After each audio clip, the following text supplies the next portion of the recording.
Okay. Welcome back. We have an important guest joining us now. Rashesh Shah, Chairman and CEO of Edelweiss Group, is now joining us. Rashesh, good morning. Your first thoughts on the monetary policy? Of course, the rates were left unchanged, but there was this loan recast. Your first thoughts?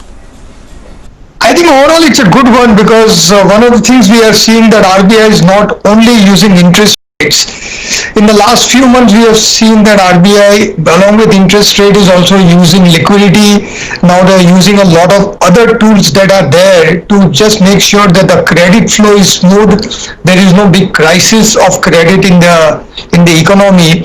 And I think given the recent spike in inflation that we have had, it was good for RBI to hold back, and interest rate is always an ammo RBI can use anytime.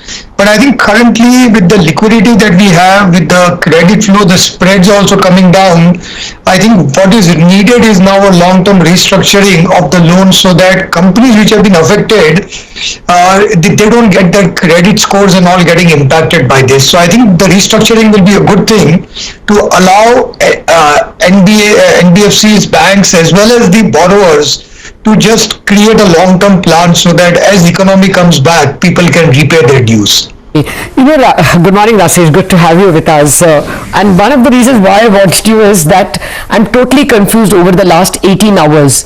The initial set of restrictions put by Reserve Bank, entry barriers, provisioning requirement, only 2-year extension, and NPA if you don't pay in 30 days, the default period is reduced for restructured companies.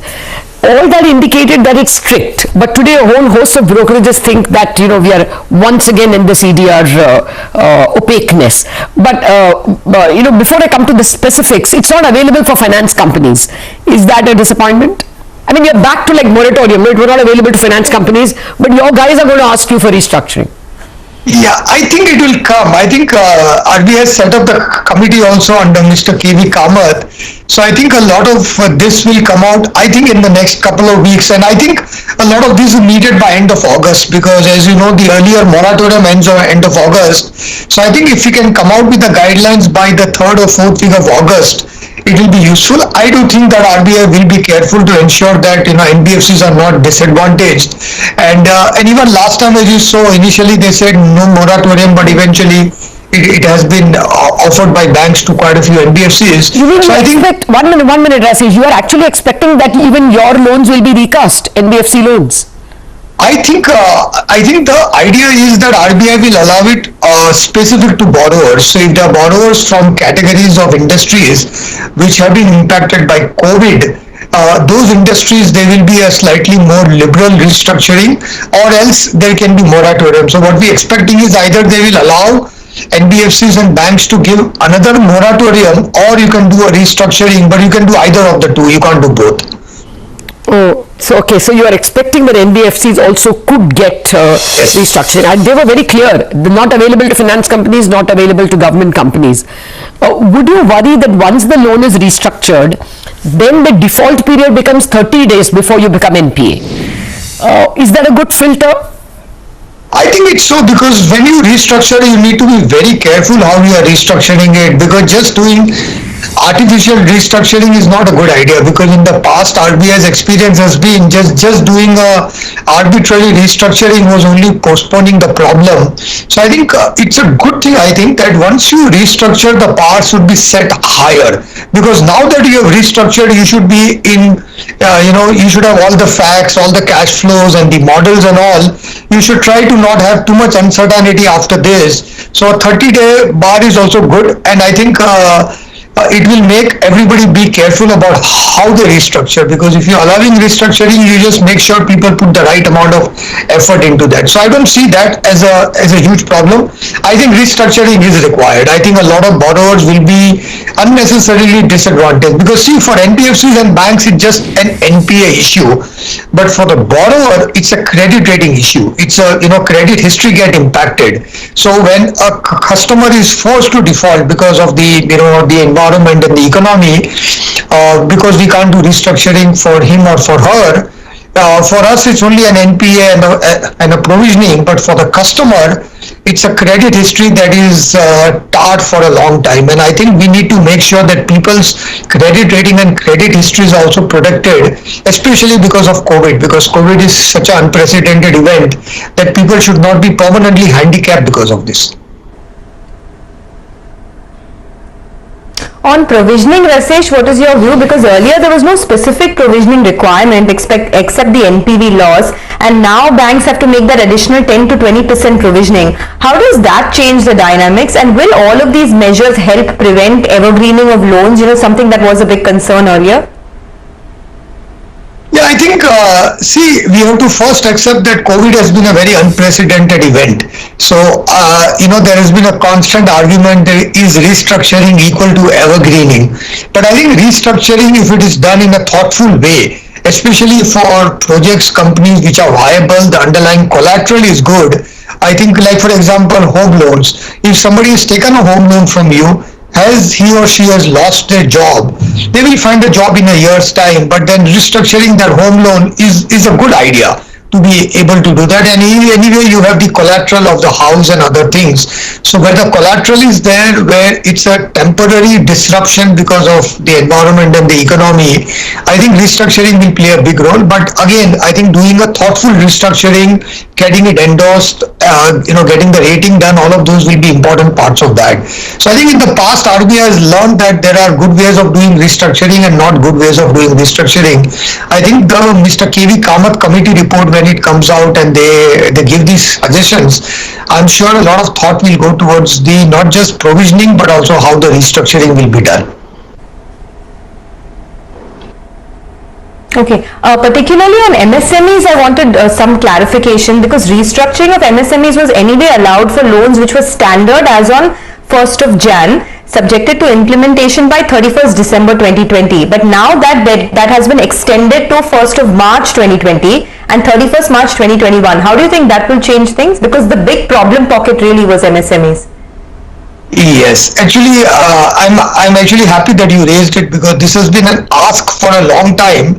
Because see what happens, a lot of MSME loans are quarterly payments, and a lot of them usually pay with a delay and all that. And usually we have seen that in the month of March, a lot of arrears also get cleared up. So people may have been outstanding, but then usually they clear it off. So by extending the date to 1st of March, I think it's a good thing, because even people who were slightly overextended, that will also help them. So I think overall, I think this is more thoughtful. I think overall, I do think that MSMEs need restructuring. If there is any one particular segment that needs it very badly, it's MSME.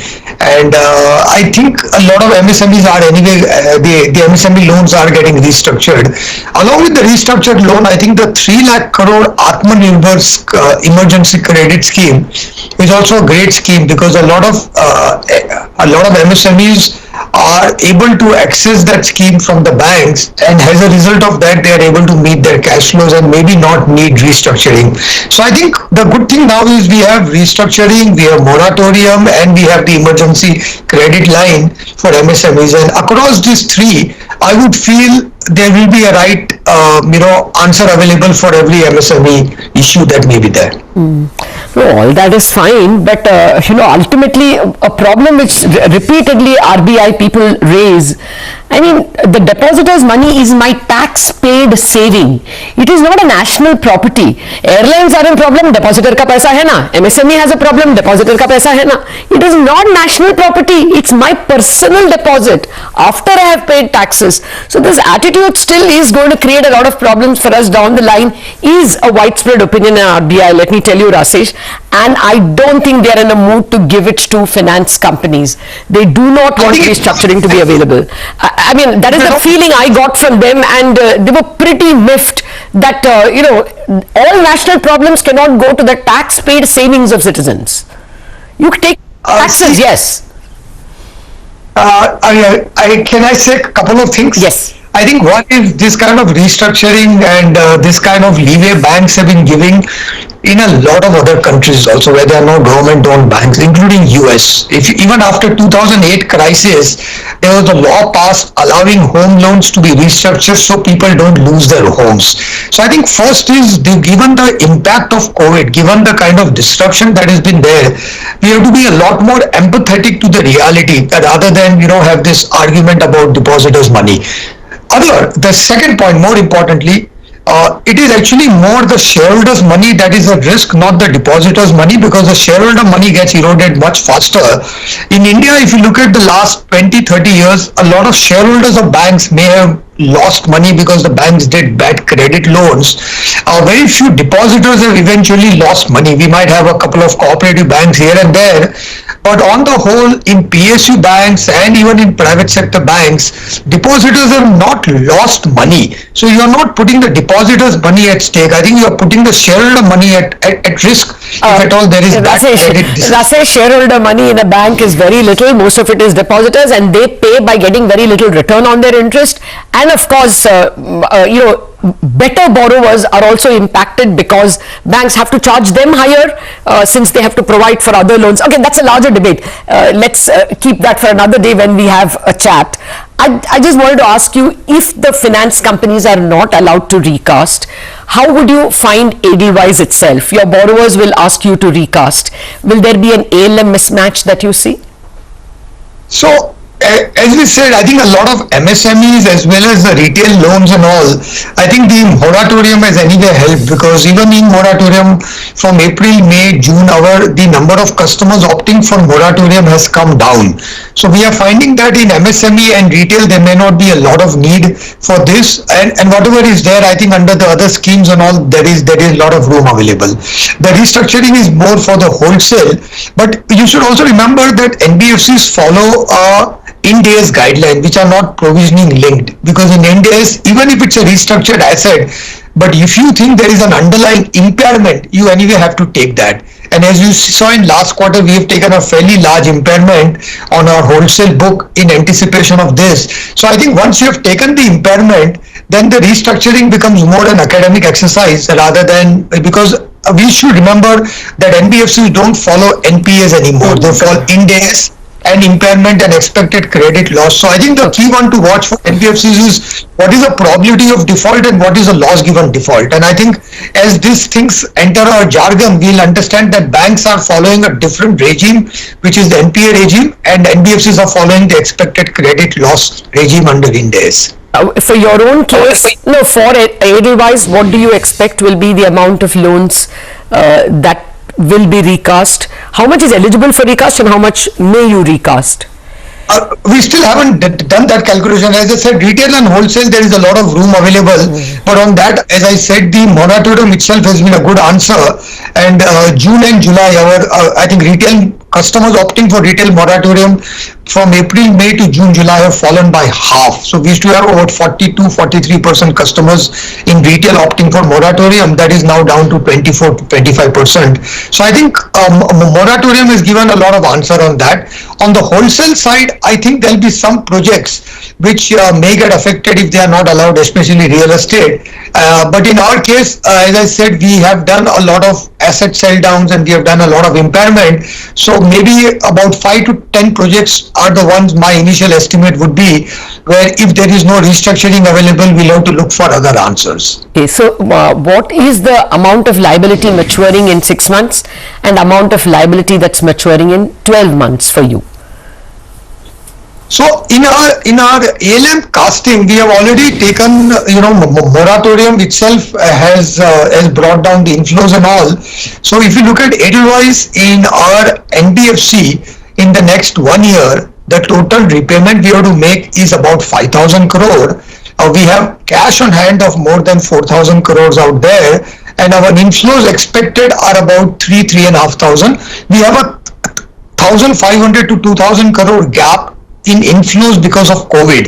Otherwise, inflows was 5,000, outflows were 5,000. Now inflows will become 3,000 or 3,500, and outflows will be 5,000. So the gap of 1,000, 1,500, 2,000 crore, we have liquidity of about 4,000 crores in hand. So I think for the next 12 months, shortfall on the inflows because of this will be handled out of the liquidity reserves that we have.